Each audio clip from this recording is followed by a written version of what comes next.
Marcus Thorne came back from his deployment thinking he'd finally have peace. But his entire world fell apart the moment he opened his front door.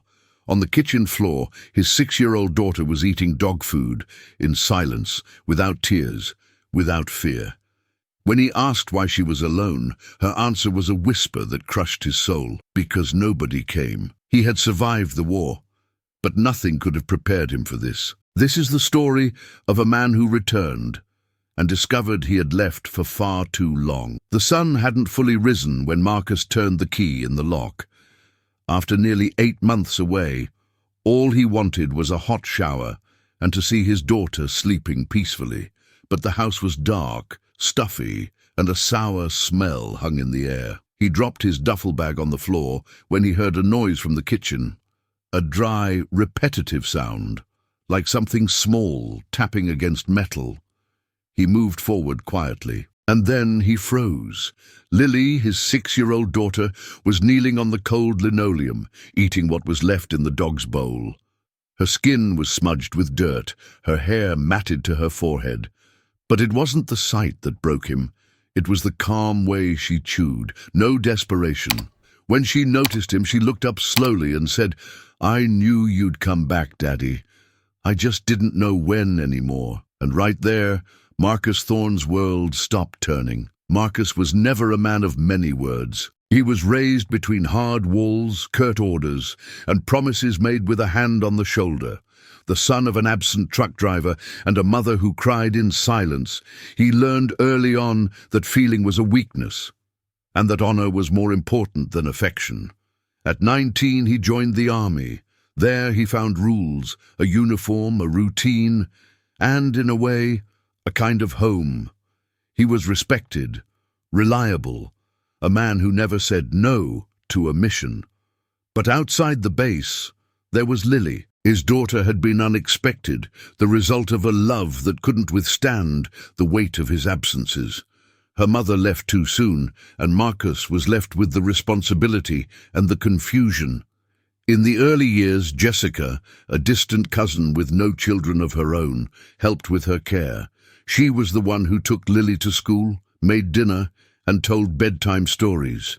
Marcus, always grateful, told her he'd protect her in return. Before he was called up for the longest deployment of his career, he had a talk with Jessica. "It's just for a little while. I'll be back before her birthday." She smiled, though her eyes were already tired. "I'll take care of the little one. Like she's my own," he believed her. With a knot in his chest, he kissed 5-year-old Lily's forehead. "Daddy always comes back. You remember that, right?" And he left. During the months overseas, he sent letters and short videos when he could. But in the final weeks, Jessica stopped responding. He figured it was just a bad connection. After all, the world kept spinning, right? Wrong. In the dark kitchen that morning, with his daughter kneeling before an empty bowl, he understood what the silent messages had never said.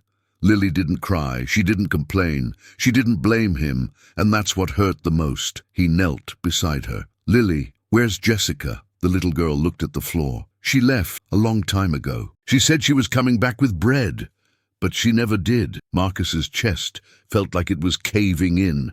He tried to hug her, but she flinched, as if she no longer understood what a hug was. It was there, in the rancid smell of the kitchen, in his daughter's silence, and in the total absence of answers, that everything began to crumble.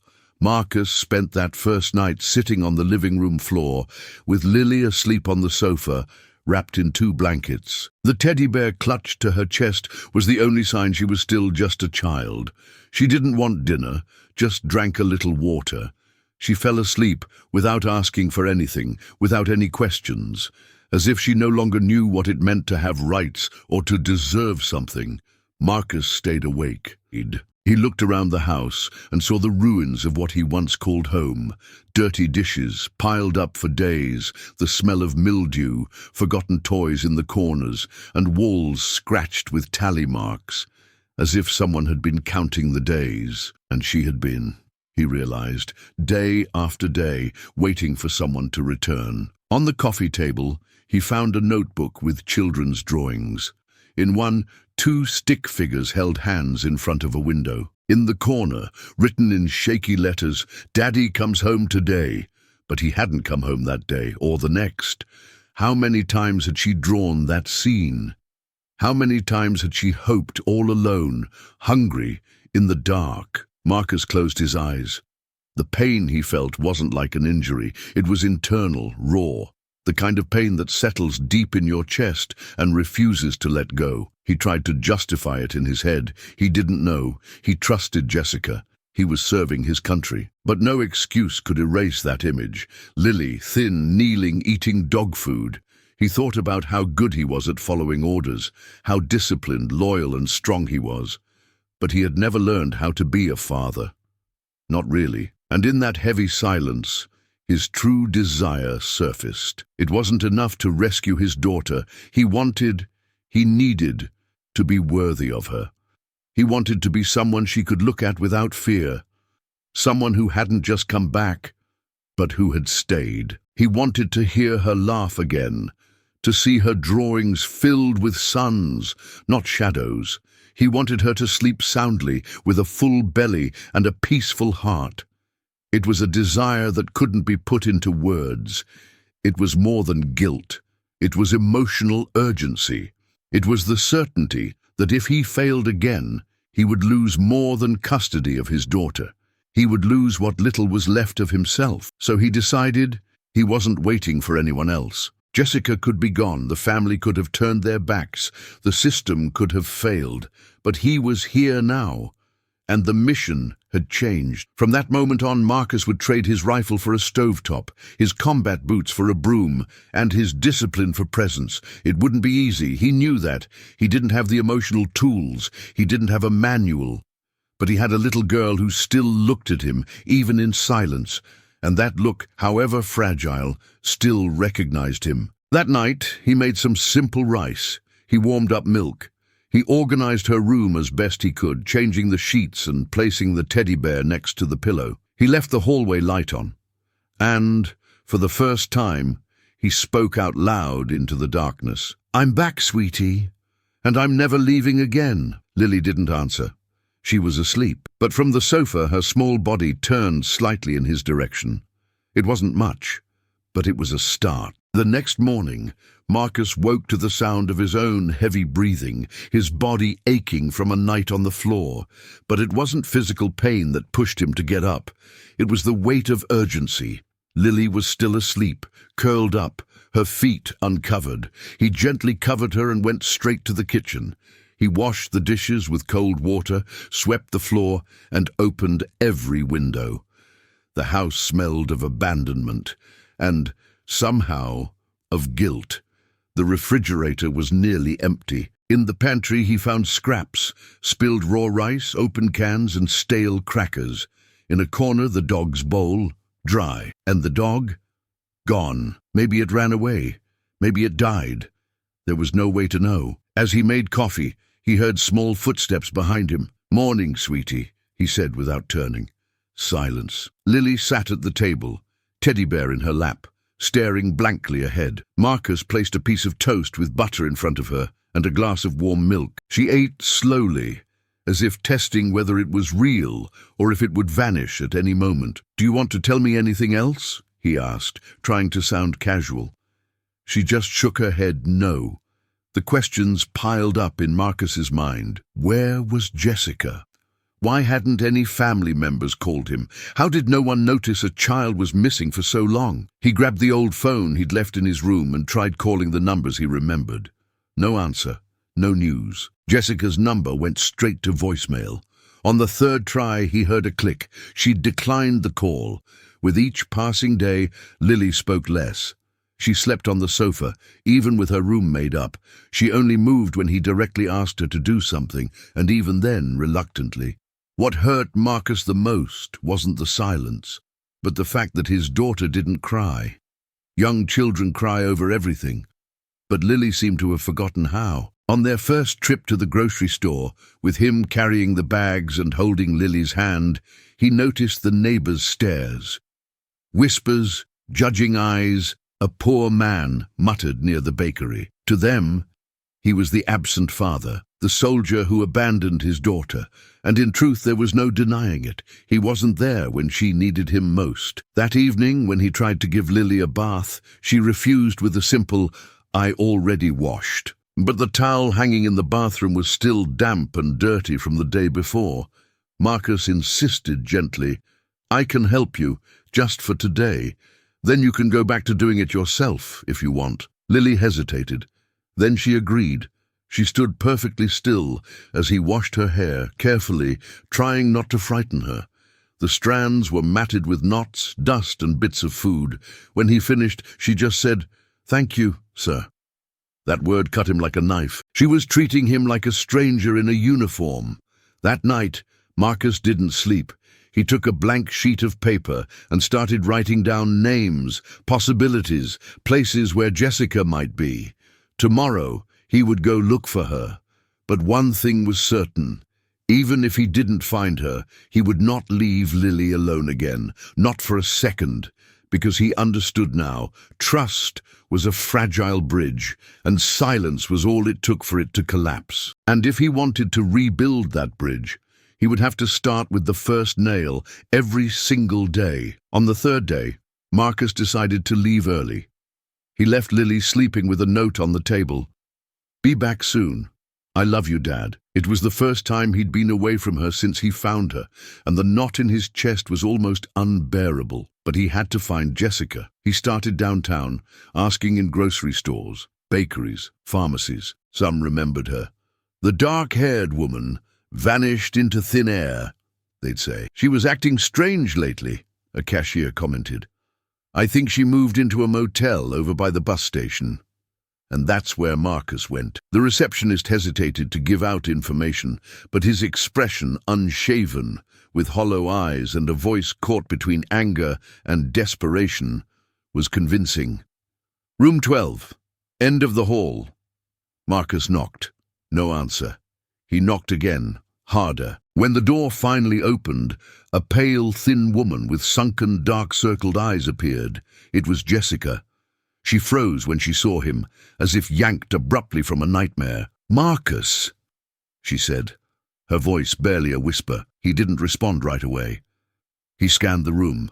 Plates with leftover food, bags on the floor, an open suitcase with crumpled clothes, an empty soda bottle next to a half-eaten package of crackers. "You left her alone. Alone. For how long?" Jessica started to cry, her voice breaking as she tried to speak. I tried to come back, but..." The words came out in pieces. "You disappeared," he said, not shouting, but through clenched teeth. "A 6-year-old child. Locked up.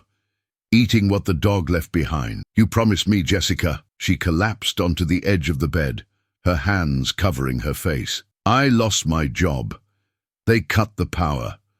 I was ashamed to ask for help. I thought I could handle it. I left thinking I'd be back the same day. But then I got scared, Marcus, scared to face it. And then, too much time had passed. Their voices started to draw attention. The ajar door, the contained argument, the muffled sobs. In the hallway, an elderly couple stopped. The cleaning lady whispered something to another guest. A man in a worn shirt peeked through the crack in the door. The humiliation was no longer just hers. Marcus took a deep breath. Inside, his blood was boiling. On the outside, he looked like stone. Scared. Do you know what scared is? Lily locked the door with a chair because she thought a monster from TV was going to get in. She was in the dark. She had to share her food with the dog. "Do you have any idea what you've done?" Jessica sobbed, unable to defend herself. She wasn't a criminal. He could see that. But she was a coward. And at that moment, that's what enraged him most. "I was cleaning rifles on the other side of the world while my daughter was counting the days, waiting for a piece of bread. You swore to me you would take care of her. You didn't warn me, didn't send a note, nothing." More people gathered. A woman commented loudly, "Hey, is this about that little girl who was left alone?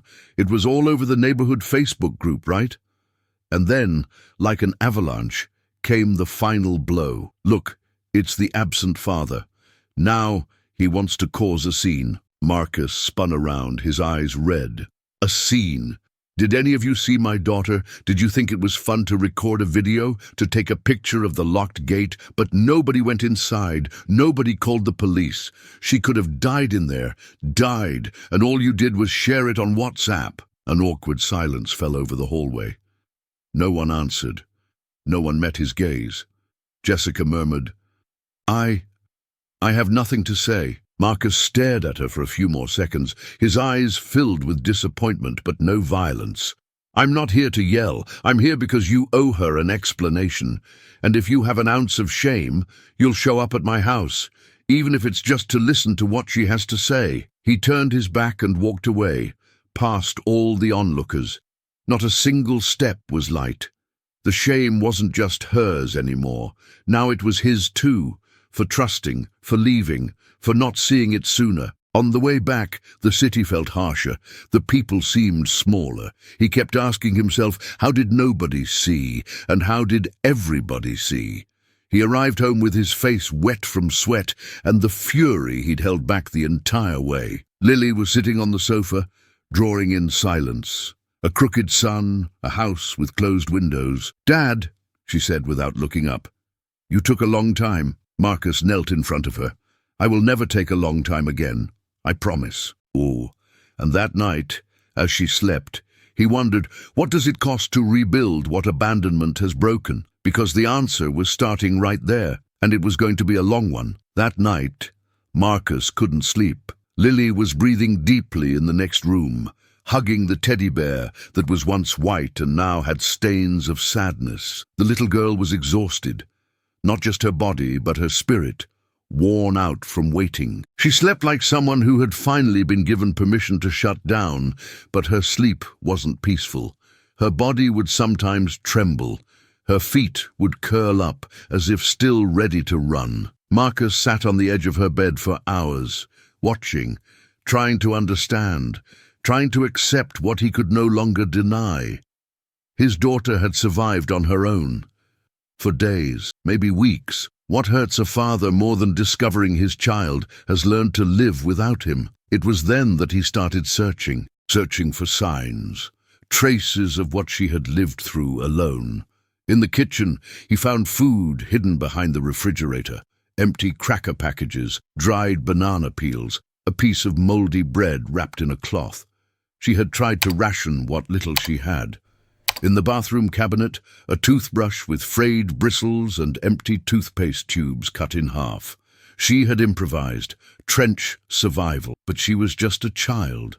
In her room, the desk seemed to have become a sanctuary. On its surface were sheets of paper with black and white drawings, blurred faces, large eyes, locked doors. In one of them, a small figure with the caption, "The dark talks to me." A chill ran down Marcus's spine. He opened the desk drawer and found a school notebook used as a diary. They weren't long entries, just short, scribbled phrases. Nobody came today. Jessica said she was getting bread. The dog cried. I gave him water. It's cold. I'm trying to be strong. I'm drawing Daddy so I don't forget his face.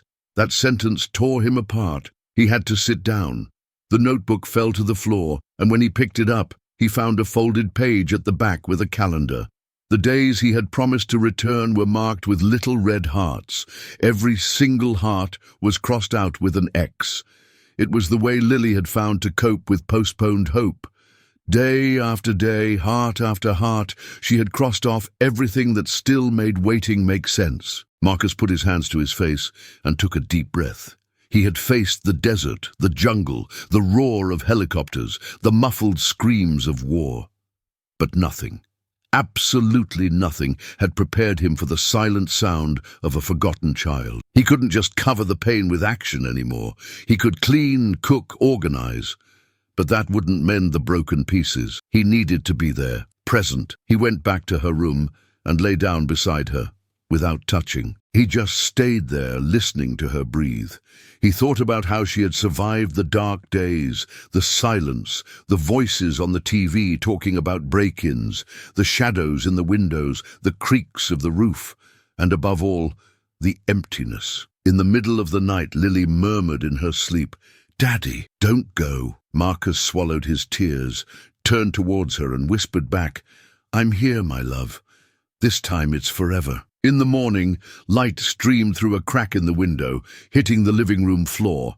Dust danced in the air as if it finally had permission to move. Marcus went to the kitchen, warmed up milk, made eggs and toast, and set the table with what he had. Lily appeared, her eyes swollen but more awake.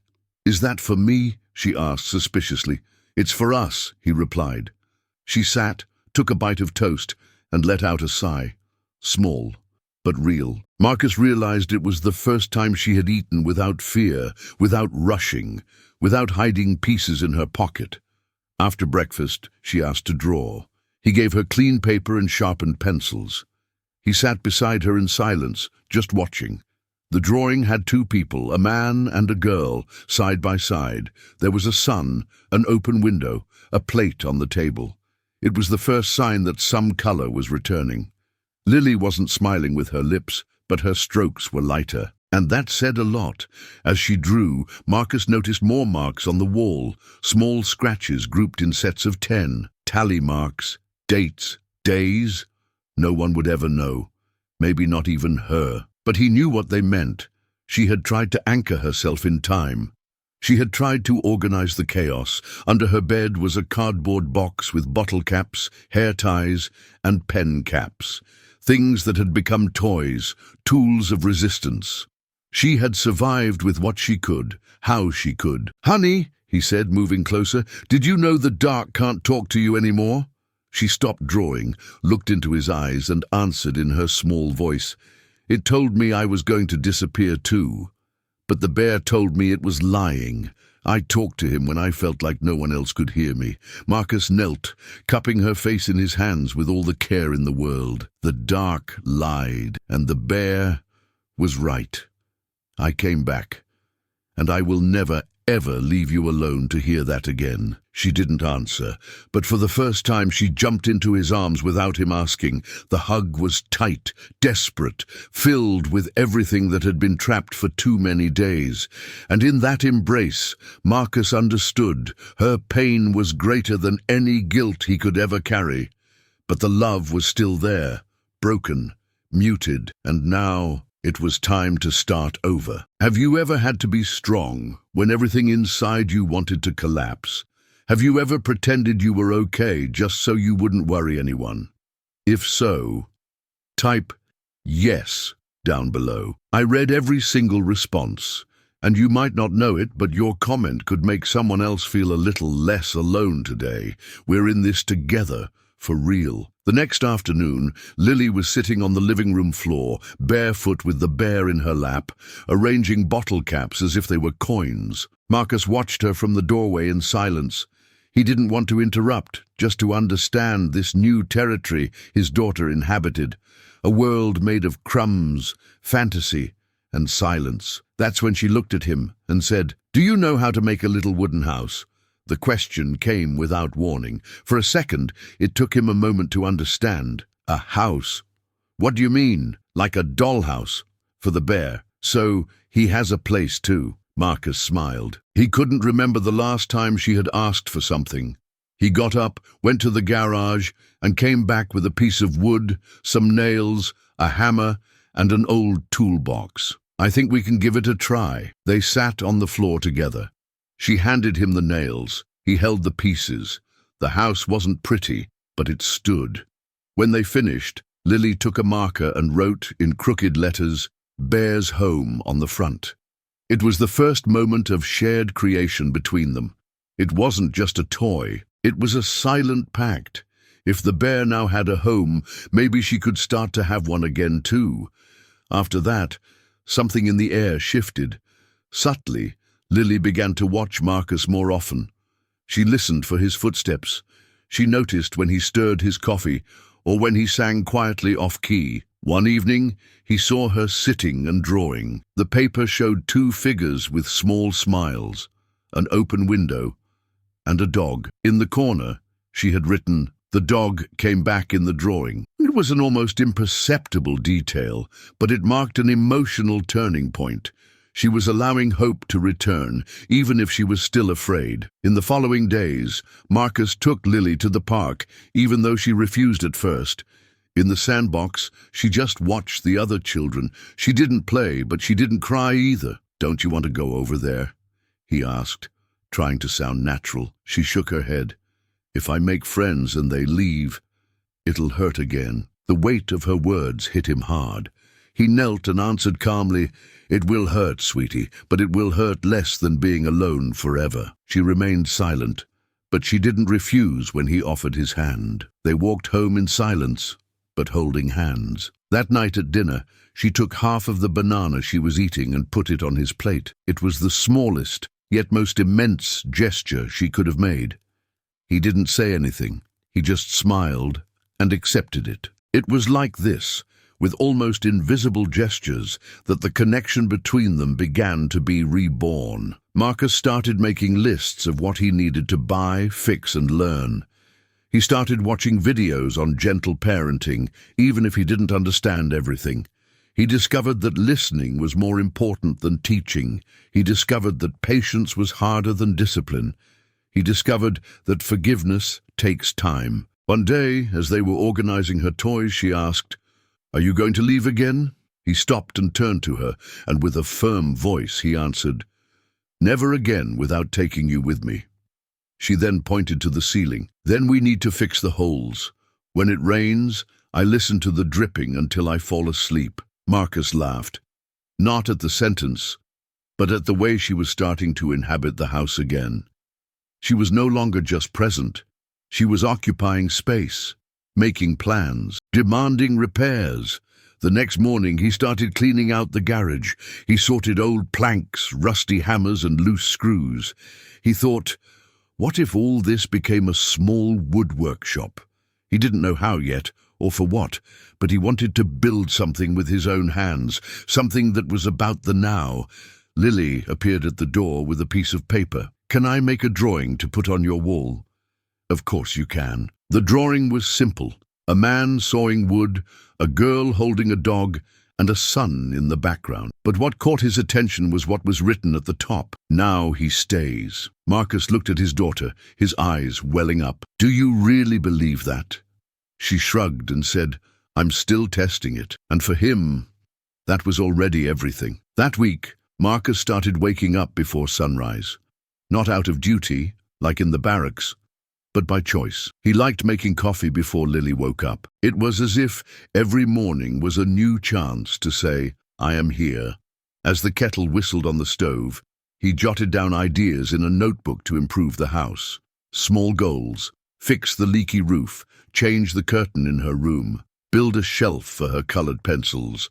Simple things, but full of meaning. Lily began to follow him around the house, like someone who didn't want to be far away, but was still afraid to get too close.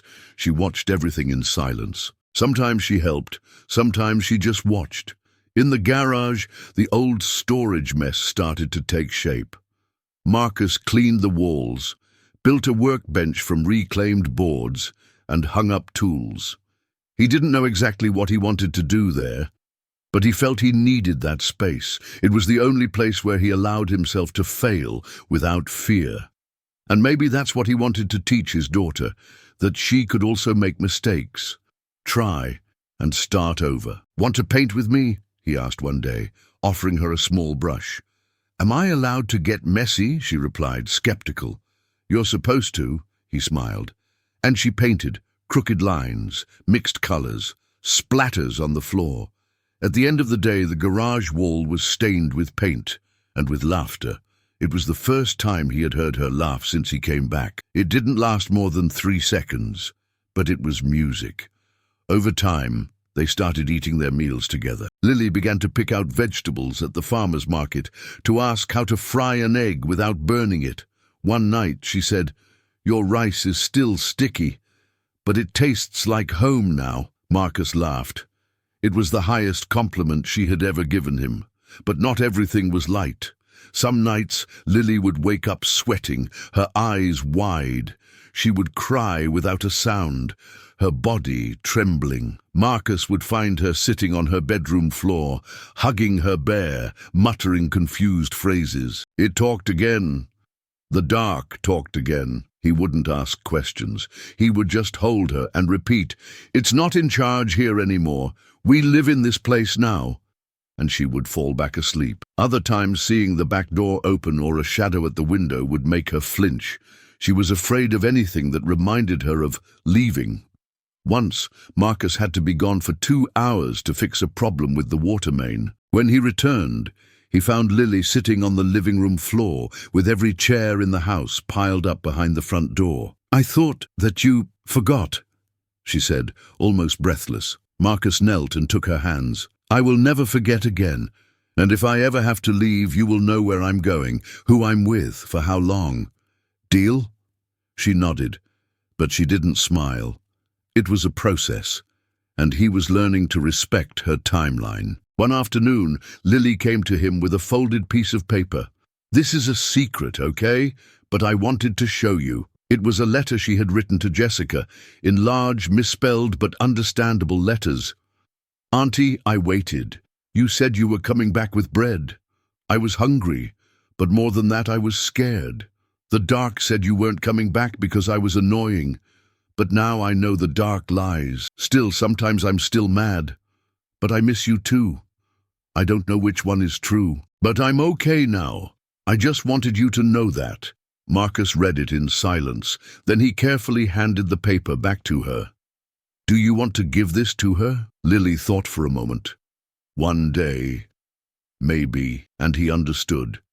That was also part of the reconstruction, naming what you feel, even without being sure. That night after dinner, Lily taped a new drawing to the garage wall, a small wooden house, a girl in the window, a man sawing boards, and at the top, written, "Calm lives here." Marcus stared at that sentence as if he were reading a survival manual, because that's what he was learning to build with her.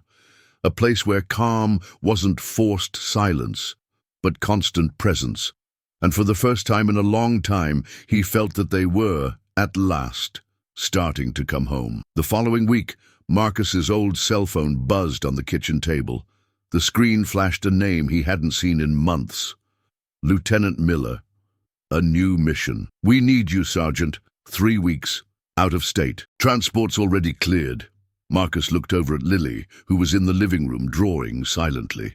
The pink crayon paused in her hand, her eyes deep in concentration. He took a deep breath. "I appreciate the offer, sir, but I'm no longer available." "What do you mean you're not available? I have a more urgent mission here." "Is it temporary?" "No, it's permanent." "Are you sure about this?" "I am." For the first time, he hung up the phone and felt a strange relief, as if he had just walked off a battlefield. He walked to the living room, knelt beside his daughter, and said, "I'm not going away anymore, okay?" She just looked at him and nodded. Then she went back to her drawing. It was enough. The next day, he went to the base to hand in his discharge papers. He wore a clean uniform, was clean-shaven, and stood tall, but his eyes were different. "Soldier," his commanding officer said, "you know what you're giving up, right?" "I do, but now I also know what I almost lost." He signed the documents and turned in his ID. As he walked out the main gate, the wind hit his face. For the first time, that place felt distant, like it was no longer a part of him. He went home, stopping at the market to buy fresh fruit and flowers. Yes, flowers. It felt strange at first, but he liked the idea of decorating the table with something that wasn't just functional, something beautiful. Lily was surprised to see the sunflowers. "Who are those for?" "For our table. We deserve some beauty too, right?" She smiled. A small smile, but a smile nonetheless. That same week, Marcus went to see the principal of the local elementary school. "I want to enroll my daughter. She's been out for a while, but she's ready to come back." Indeed, the woman studied him, asked a few questions, and requested documents. After hearing part of the story, she said, "We have a new project starting up, a woodworking workshop with parent volunteers. It's just a pilot program." Marcus didn't hesitate. "I'll do it, if she can spend recess with me in the workshop." 2 days later, he showed up at the school with a toolbox and some planks of wood. The kids gathered around curiously, and from a distance, Lily watched him with quiet pride. Marcus built a drawing easel, then a low table and a shelf for books. Lily helped. She held nails, passed sandpaper, and organized paint pots. Little by little, the space became a refuge. Other kids started to join in, making pencil holders, wooden airplanes, and phone stands. And slowly, what was supposed to be just a workshop became a part of the school's daily life. One day, Lily came home with a flyer in her hand. Cultural fair, surprise presentation by Lily. Marcus's eyes widened. "You're going to present something?" "Yep. What are you going to say?" "It's a surprise." He respected that, but inside, his stomach was doing flips. On the Saturday of the fair, the school was packed. Parents, teachers, soft music, the smell of popcorn. Marcus arrived holding Lily's hand. She wore a little floral dress, and her hair was in 2 thin braids. Jessica was there too. She had reappeared weeks earlier, full of regret, trying to help in small ways, with the care of someone walking on fragile ground. Jessica didn't ask for forgiveness. She offered her presence. And Lily, in silence, allowed it.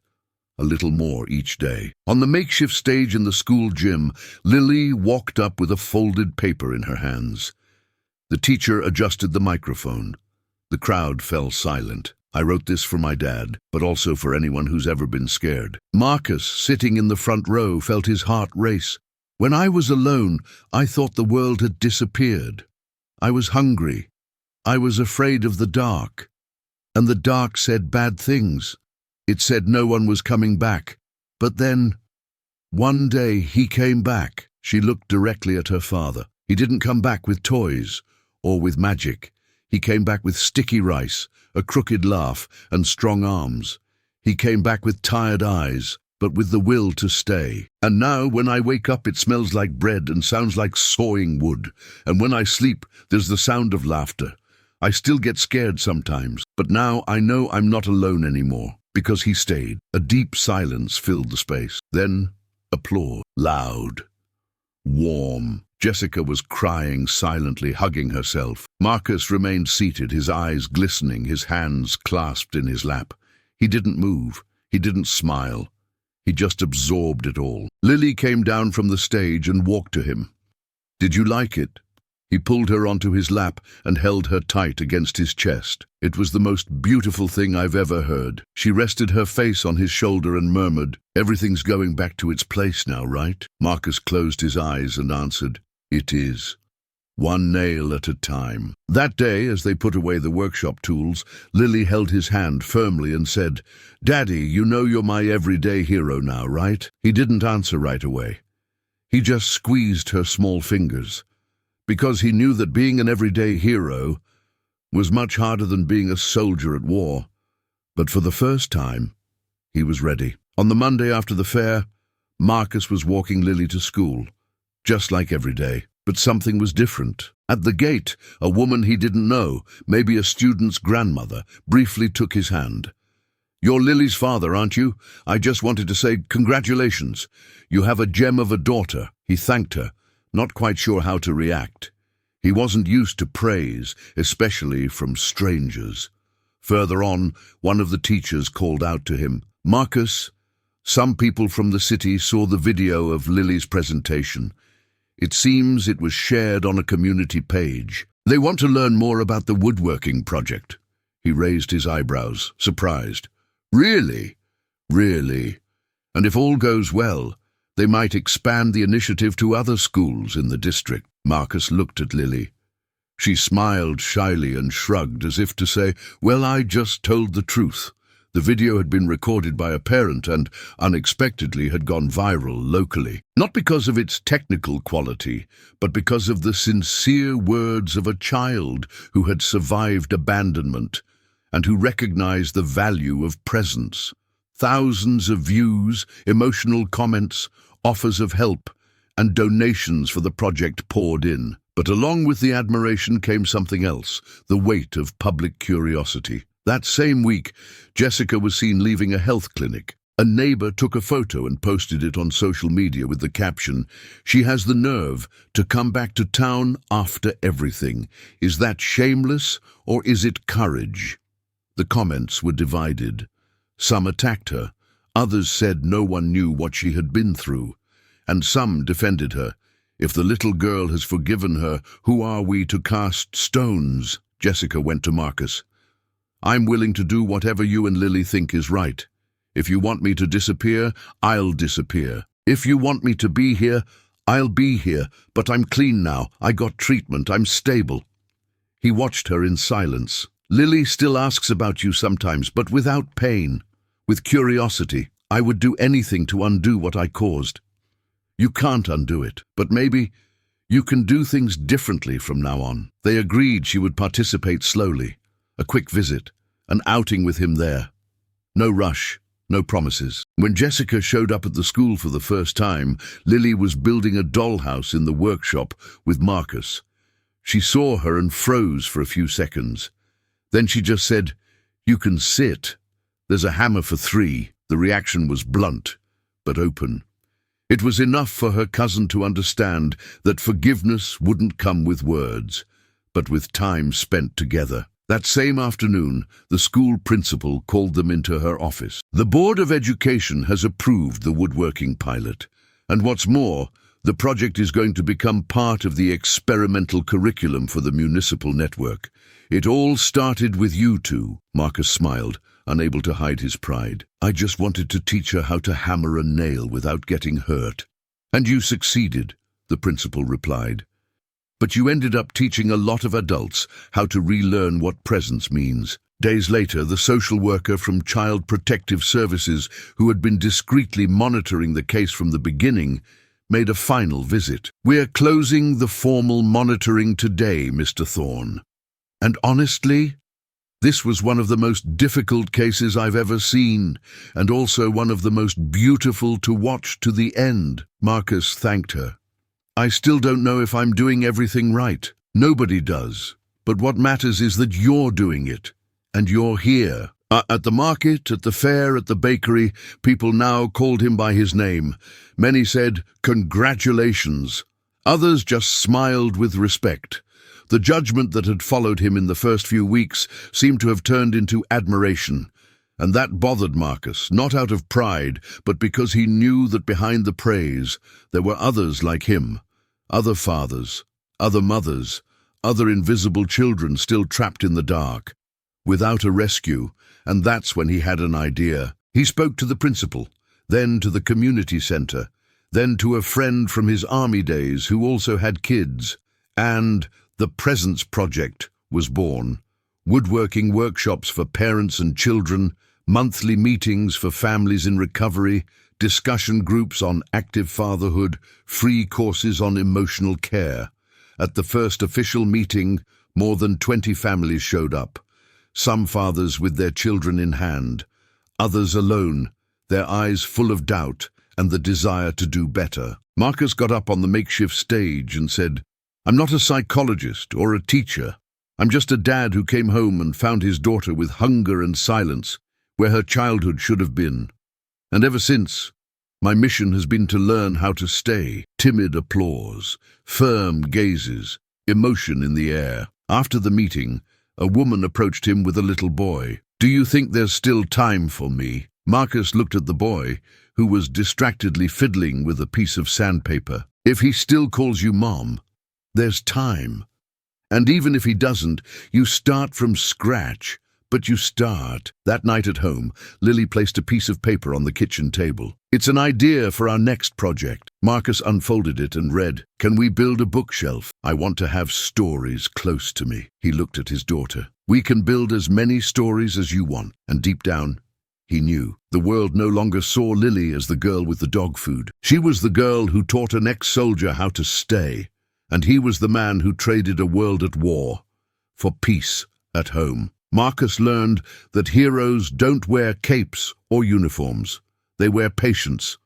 After years of being trained to endure pain, he realized the greatest challenge wasn't on the battlefield, but in his own kitchen, facing a child who needed affection and consistency. The lesson came in layers. First, He understood that presence isn't just being physically in the same space. It's listening when the other person doesn't know how to speak. It's seeing what's there even in silence. It's noticing when the plate is full, but the heart is empty. Then he grasped something even harder. Guilt heals no one. He could have blamed himself forever for leaving, for not seeing the signs, for trusting too much. But guilt is a comfortable place for those who don't want to act. True regret only makes sense if it leads to transformation. That's when he chose to trade regret for action, hidden tears for active listening, the fear of failure for a real attempt.